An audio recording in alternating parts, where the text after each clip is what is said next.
Давайте. Ты что, ищешь ты? Ищешь толкта?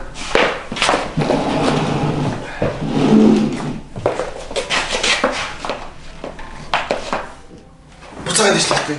Нэг салахгүй байна. Буцаад ишлээ. Dur. Энэ бол хараа босхгүй нэг бай. Бүр тийшээ зөөчөдөх үү. За одоо болоо штэ өгшөө. Сая 30 минут ингэж наашаа цаашаа явлаа штэ. Бидний ямар ажилгүй гэж бодоод байгаа юм уу? Одоо энэ болонд нь л үлдээ.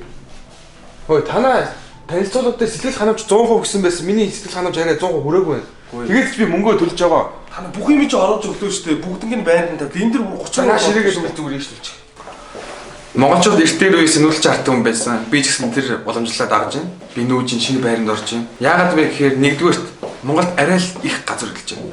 Тэгэхээр газар хөдлөлтөнд төсвөртэй байр намжих хэрэгтэй. Тэгээ би Сөүл гарданд байр авсан. 8 балын газар хөдлөлтөнд яахчгүй. Тэгээ динж газар байрлалт болохоор ямар ч газар хөдлөлтөөс 1 бал хасагдана. Тэгээ дээр нь надад 50 жилийн баталгаа өгсөн. Хөөе яагаад ч нааш явахгүй шүү дээ.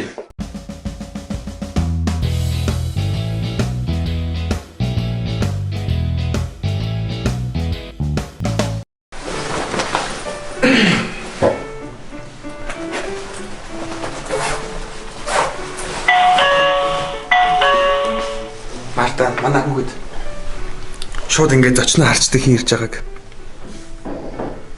Орлого яах вэ?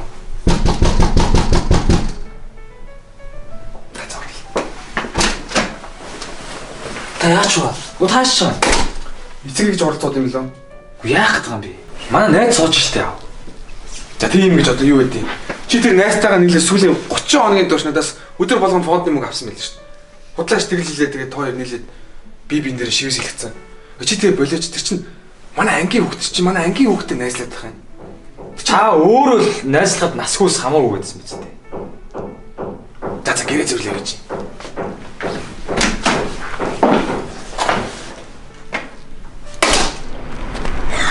За юу байна гэнэ?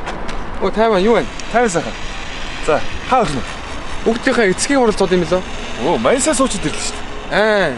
6 цагаас биш байсан юм уу? 6 бишээ 4-өөс гэсэн шүү дээ. Цаачин чамд андуураад буруу хэлсэн юм байна л да. Юу вэ? За орой гэж. Орё. Саяг бол манай 10 жилийн ангийн хүүхэд Жанч. Гэтэ одоо бол том хүн болсон л доо. Хэдэн сарын өмнө би нөгөө Хатнагийн ангийн хүүхэдтэй найзлсан Ситээс. Тэгээ одоо Хатнаа надаас өшөөг авч байгаа юм шиг байна. Манай 10 жилийн хүүхэдтэй найзлаад. Хатнаа. Чичээд тастад PC тоглоод байгаа юм уу? Ангийн багч чинь сая чамайг тэгж яах юм? Чичээд тастад PC тоглоод хоёулаа уул нойр тоглоогүй шүү дээ. Жаа гэж юу яриад байгаа юм бэ өгшөө? Мань тоглоогүй шүү дээ. Та гоод чичээд тастад байгаа юм уу? Харин тий. Алуу. Ноутбук авч. Өрөөд орч чилээ. За. Бүтээр орч чилээ л шүү. За. Хатнаа битээр хамт PUBG тоглосоор хагаад нэлээд зузаарсан л та. Уг нь бол ганаа битээр 10 жилийн найзууд юм байна. Гэтэ PUBG тоглох гоё шүү дээ. Хүч чак юу? Сургууль дээр бой. За.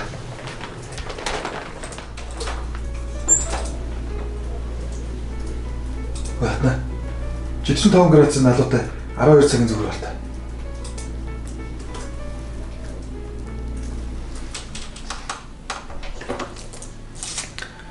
Жанч 10 жилийн хичээлдээ амар сайн хөвгт байсан.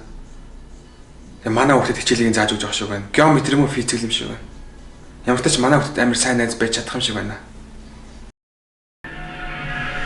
Тэгвэл асаа бүшдэг надад тошсон одоо хүмүүс намайг төрн харин итгэл дахан цөө үгээ бичин бодосуулсан тэр боо өнөө байдаг дээр нүцэг бодоод дундаа авч уулын сэтгэл төвшөө бодоолсан. Хүүхдээ өчигдөр маргалцсан.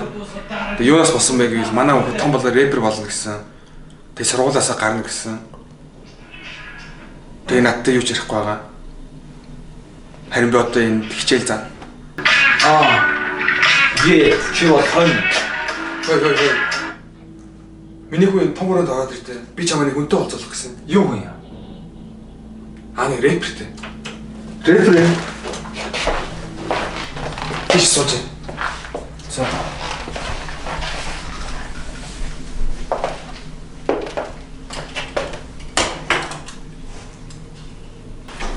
Ёо, би бол рэпер аа. Юу вэ новш минь? Яасан гахаад байна уу? Рэпер энэс муугаа би нээлдэг хөөе. Энэ бол юу ч биш. Хараал идэг. Чи рэпер болох хүсдэг гэлөө. Тэгвэл надаас юу хүснэ асуу. Би ч бүгдийг нь хэлдэг үгүй. Банд минь. Асуух байна. Рэпер аваа. Таны амьдралдаа хийжсэн хамгийн харамсалтай үйлдэл ямар үйлдэл байсан бэ? Миний амьдралдаа хийсэн хамгийн том алдаа бол рэпер болсон миний хамгийн том алдаа. Яагаад? Яагаад гэвэл би рэпер болоод уушины өвчтөй болсон. Энэ өвчин хизээч эдгэршгүй өвчин. Яадаг өвчин юм бол? Рэпер хүн хурдан үүдэр байх хэрэгтэй байдаг. Тийм болохоор би багасаа сургуульд ийсэн. Би минутанд 300 үг гэлдэг байсан. Би юусэн амьсгаа авдаггүй. Дааж энэ маань надад өвчин болсон. Саний худлаад өг. Рэпер аваа асуух юм байна.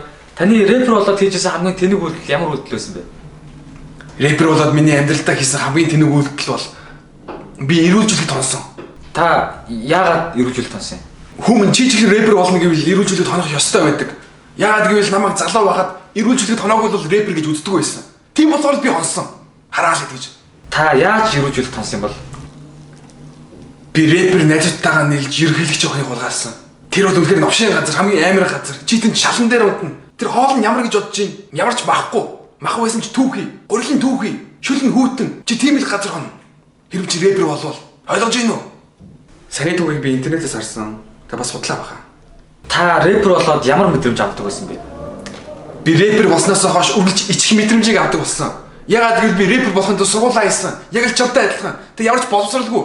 Тэгээ би од болсон. Тэгээ би та 5 дахь ангийн хүүхдээ сугаатай нэвтрүүлэлд орсон. Тэгээ би тэнд дөрөв ялагдсан. Тэр цагаас хойш хүмүүс намайг боловсралгүй гэж шоолдог болсон. Саяныхаа судлаад өг. Би зохиосон. Хүмүн чи ч гэсэн сургуулаа аюул над чиг болно. Гэхдээ чи рэпер болно. Гэхдээ чи заавал сургуулаа төгссөн байх хэрэгтэй. Ойлгож гин үү? Ойлголоо.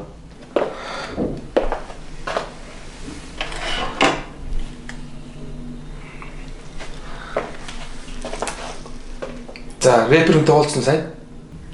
Уулзсан. Юм ойлгосон уу? Ойлгосон.